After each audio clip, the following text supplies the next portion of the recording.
Every great story is an iron odyssey, a long and difficult journey that tests the very limits of human endurance and will. Follow our characters as they navigate the rocky paths of fate to find their ultimate home.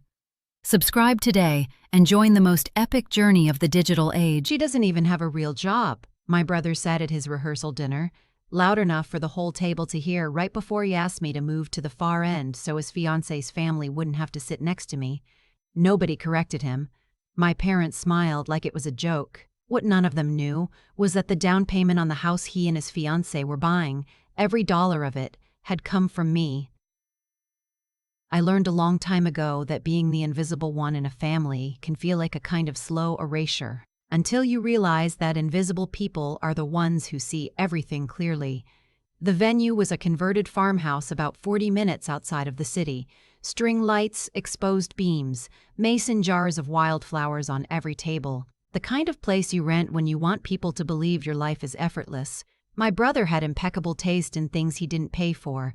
I drove myself. No one had offered to carpool. And when I arrived and found my name on a seating chart near the back corner, next to a cousin nobody talked to and an empty chair, I understood exactly what kind of night this would be.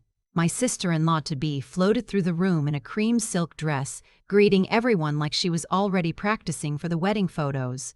My brother followed just behind her, shaking hands, laughing at his own stories, wearing that easy confidence he'd had since we were kids.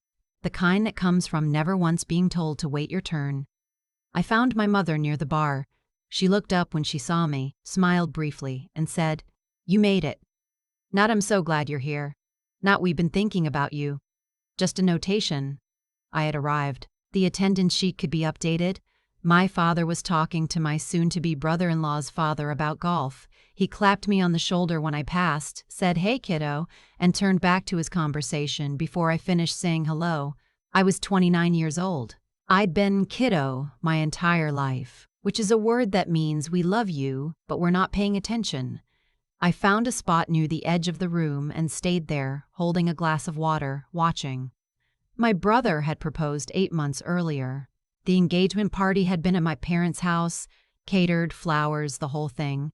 I'd helped my mother plan it, ordered the centerpieces, coordinated with the caterer, picked up the cake because she forgot. At the party itself, my mother gave a toast about what a wonderful man my brother had become and how proud they both were. I stood in the back and listened. I was not mentioned. I was not toasted.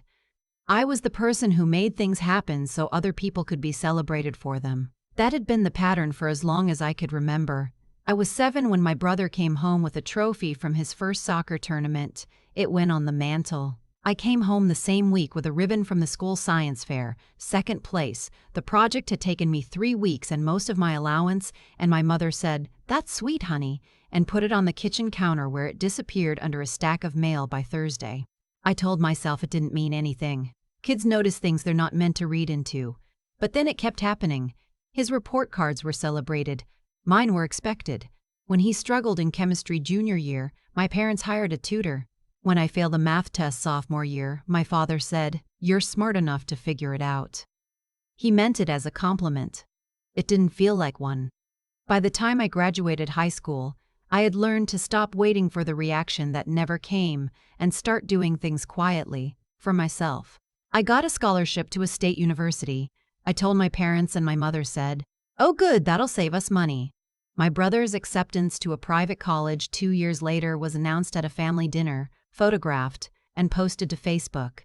I don't say this, so you'll feel sorry for me. I say it because you have to understand the years before the money to understand why the money happened the way it did. My brother met his fiancée during his 2nd year of graduate school. She was finishing a law degree. They were, by every metric my parents used to measure a person's worth, a perfect couple. The announcement came with a dinner at a nice restaurant, the kind with cloth napkins and a prix-fixe menu, and my parents beamed all the way through it. My mother cried. My father ordered champagne. I ordered the salmon and listened to them talk about venues. 6 months later, my mother called me on a Wednesday afternoon. I was eating lunch at my desk between client calls. She had that careful voice she used when she wanted something but hadn't decided how to ask yet. "Your brother and she said his fiancé's name, have been looking at houses." "That's exciting," I said. It is. It really is. A pause. The market is brutal right now. You know how it is. I waited. They found a place they love. A good neighborhood, good schools for eventually, you know. But the down payment is, she paused again, it's a lot. Your father and I are helping what we can. I knew before she finished the sentence. I had always known before she finished the sentence. We were thinking, she said, if you could contribute something, just to help get them over the line. You've been saving, we know. You're so good with money. You're so good with money. You're so good with money. That sentence had followed me my entire adult life. It translated roughly to, you don't spend much on yourself, which means there's always something to take. I was good with money because I'd had to be. I drove a 10-year-old car. I meal prepped on Sundays. I had a roommate until I was 26. I'd been saving for 3 years for a down payment on my own place. A 1-bedroom, nothing fancy, just mine. How much? I asked. She told me. It was nearly everything I had saved. I should have said no. I know that now, and I knew it then, in the way you know something while still not being able to make yourself do it. Because there was a version of this story where I said no and became the selfish one, the difficult sister who couldn't be happy for her brother, the one who kept money in a savings account while family needed her. I had spent my entire life trying not to be that person. So I said I'd think about it, and then I transferred the money 2 weeks later on a Tuesday morning before I could change my mind. No one called to say thank you. My brother sent a text that said, "Mom told me appreciate it." That was it. One text, no follow-up. The next time I saw him in person, he didn't mention it. They closed on the house in the spring. My parents celebrated with a housewarming party. There were photos on Instagram. My mother's caption read, "So proud of these two and everything they've built together." Everything they'd built. I was not tagged, I was not mentioned. I was invited to the party as a guest. I went. I brought a nice gift. I stood in the kitchen they picked out and smiled at the countertops I'd helped pay for and said nothing. What I said to myself on the drive home was, this is the last time. It wasn't. 6 months later, the wedding was being planned. My brother called, which surprised me, and asked if I could help cover the photographer. His future in-laws were handling the venue, my parents were covering catering, but the photographer they wanted was expensive, and it would really mean a lot if I could just help with that piece. I said I needed to check my finances. He said, "Come on, you never spend money on anything." I thought about the down payment, about the 3 years I'd spent saving it, about the 1-bedroom I still didn't have. I said I'd see what I could do. I covered half the photographer's fee, $3,000. Venmo'd to my brother on a Friday night while I ate leftover soup alone in my apartment. Nobody said thank you. I saw the photographer's work on the engagement photos my sister-in-law posted on Instagram the following month. They were beautiful.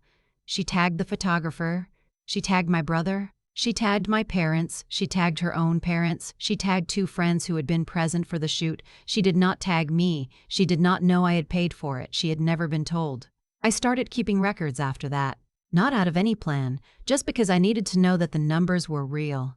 I opened a spreadsheet and wrote it down. Down payment contribution, photographer, the $200 I quietly added to their registry gift when my mother mentioned they still needed a few things. The total made me feel hollow in a way that had nothing to do with the money itself, the money I could have rebuilt. What I couldn't rebuild was the fact that my brother had a version of his own story in which none of it existed. I overheard him, once, at a birthday dinner for a mutual family friend. He was talking to someone about the house, about how he and his fiancée had worked hard and planned smart and saved aggressively. "We did it ourselves," he said. "No help from anyone."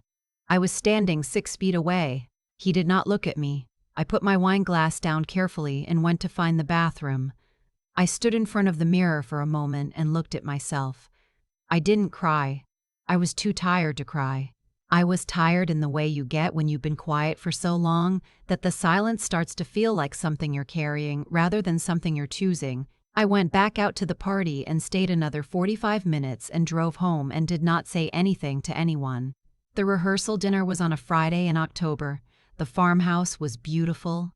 I arrived, found my seat, and spent the first hour watching my brother hold court at the center of the room like he always had. Like gravity pulled toward him naturally. Like the rest of us were just orbiting. My mother stopped by my table once, briefly, to say the food was good and ask if I was comfortable. She did not ask how I'd been.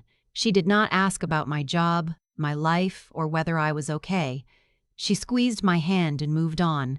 My father never made it over at all. Near the end of the first course, my brother stood up to make a brief toast to his fiancée's family. He talked about gratitude and the road ahead and how lucky he felt. He mentioned his parents. He mentioned friends from graduate school.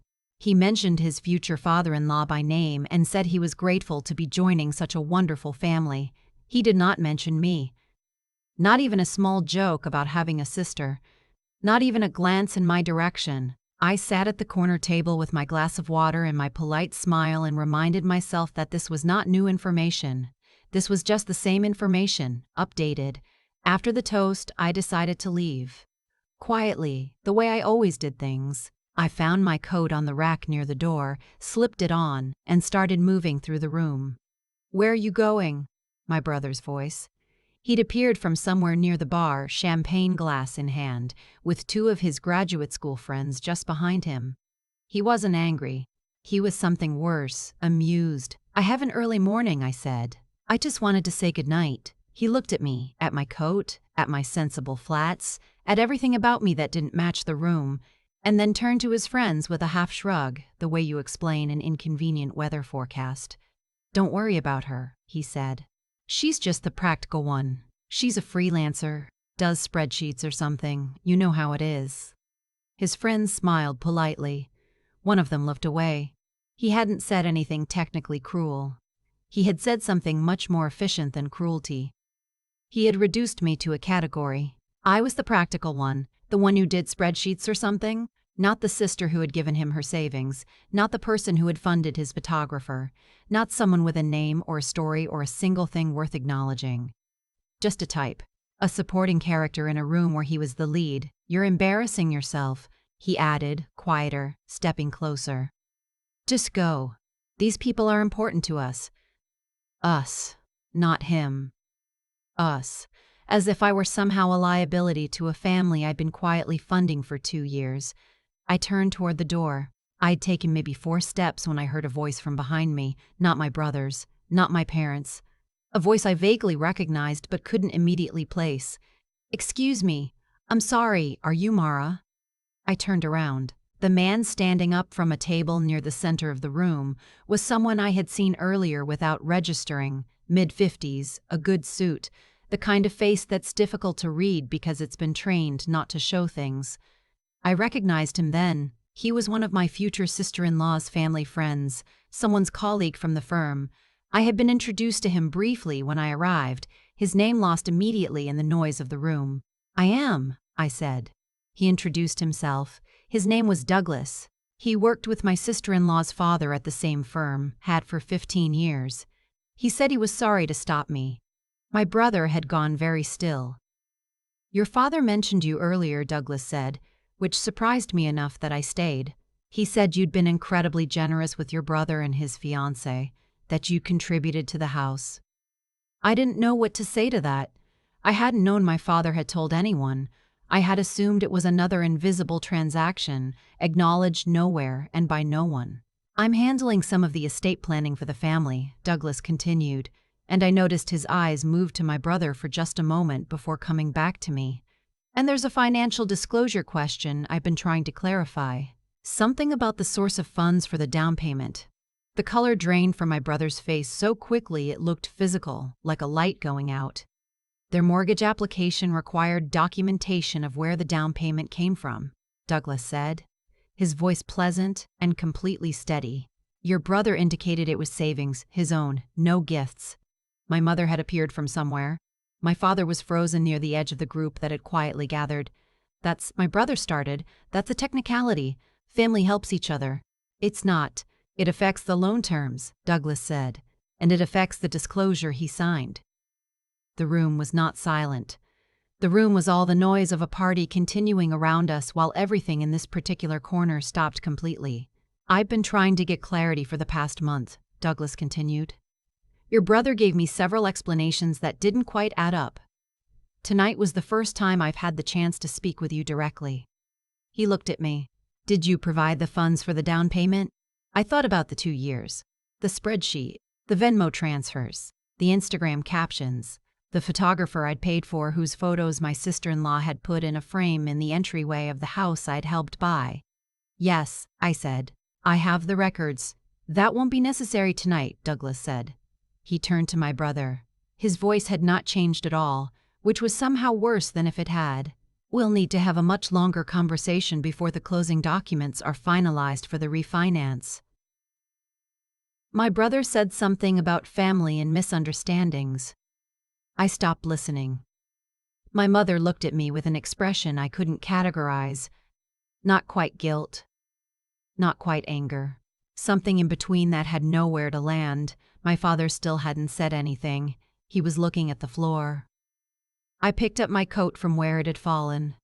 I said goodnight to Douglas. I walked out the door into the October air and stood in the parking lot for a long moment, my breath showing in the cold, listening to the faint noise of the party still going on inside like nothing had happened. I drove home. My phone started buzzing before I reached the highway. My brother first. We need to talk. Call me. My mother, Mara. Please call us tonight. My father, which surprised me. This got out of hand. We should talk. I turned my phone face down and drove the rest of the way in silence. I didn't call anyone back that night. I made tea. I sat at my kitchen table. I thought about the spreadsheet and what it would feel like to delete it, not because I was done with it, but because I wanted to understand whether the records had ever been for anyone other than myself. I think they always had been. I wasn't building a case. I was keeping proof that I had existed in those transactions, that the money had been real, that I had been real. I fell asleep on my couch sometime around midnight with the TV on.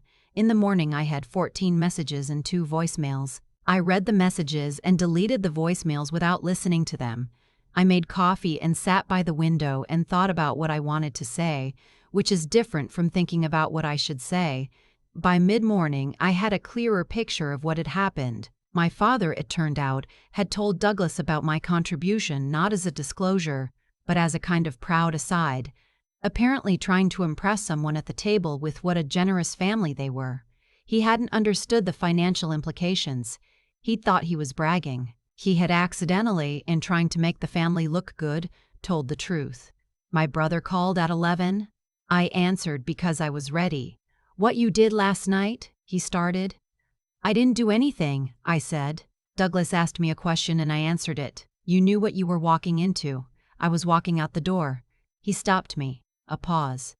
"This could affect the refinance. The whole thing. Do you understand that?" "I do," I said. "How can you be okay with that?" I thought about how to answer. I thought about the mantle with the soccer trophy. I thought about appreciate it, sent in the text at 11:15 on a Tuesday night. I thought about standing in the kitchen of a house I'd helped pay for, holding a housewarming gift, smiling at countertops. "I'm not trying to ruin anything," I said. "But I'm also not going to say I didn't contribute when I did. You told a financial professional that you saved that money yourself. That's not something I can walk back for you." He hung up. My mother called an hour later. She was more careful. "I understand you're upset," she said. "I'm not upset," I said, and meant it. I was tired, but I wasn't upset. Upset implies surprise. What happened last night could cause serious problems for your brother. What happened was that someone asked about a financial transaction my brother misrepresented. I told the truth.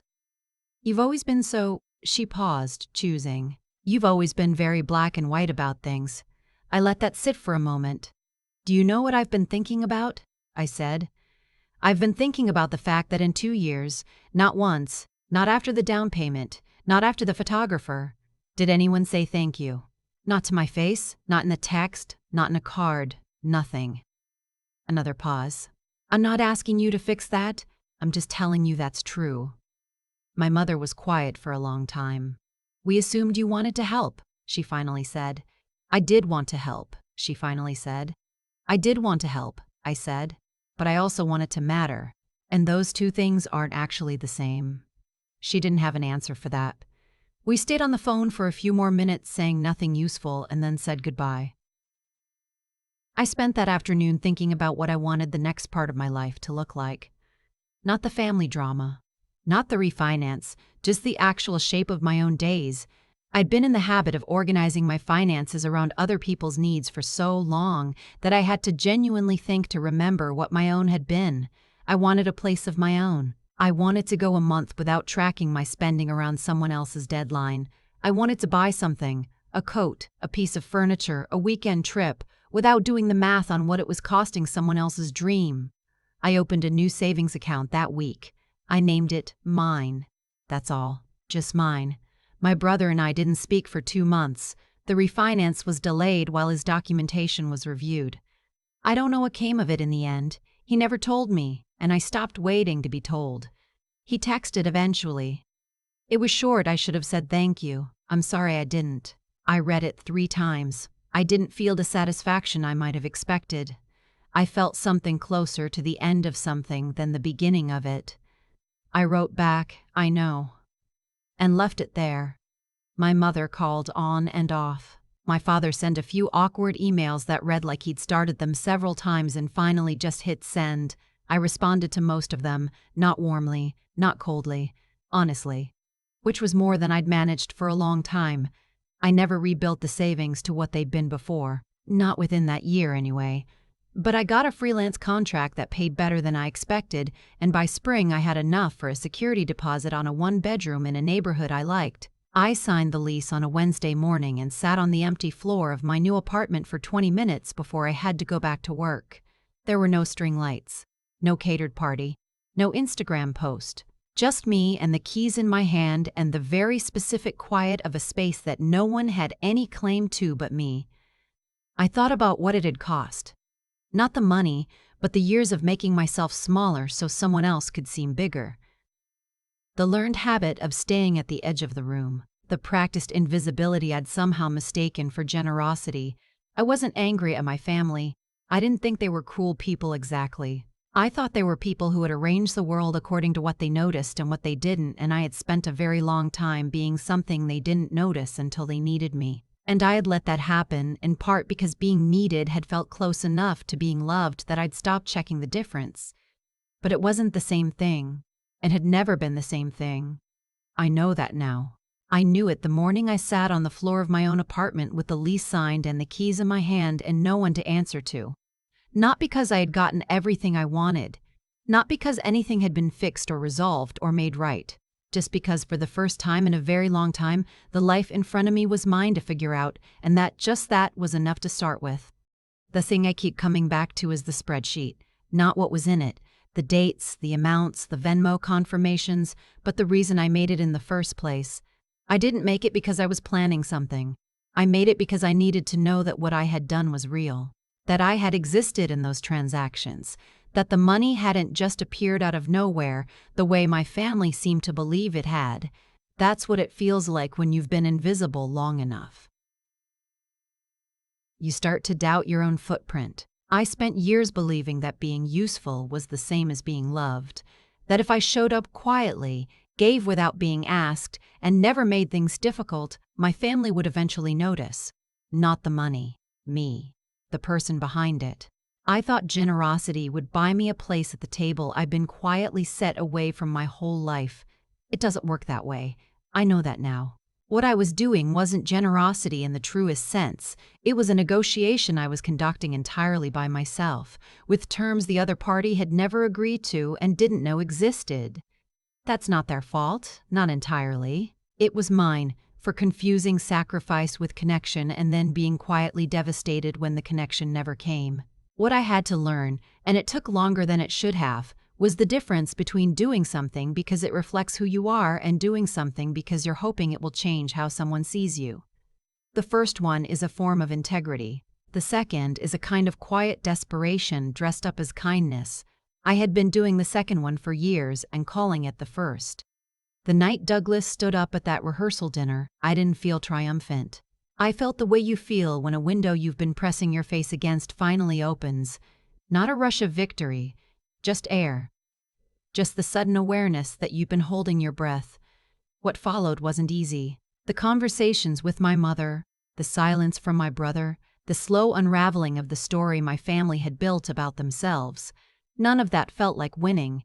It felt like the natural consequence of a lie meeting the truth, which is not dramatic or satisfying in the way people imagine.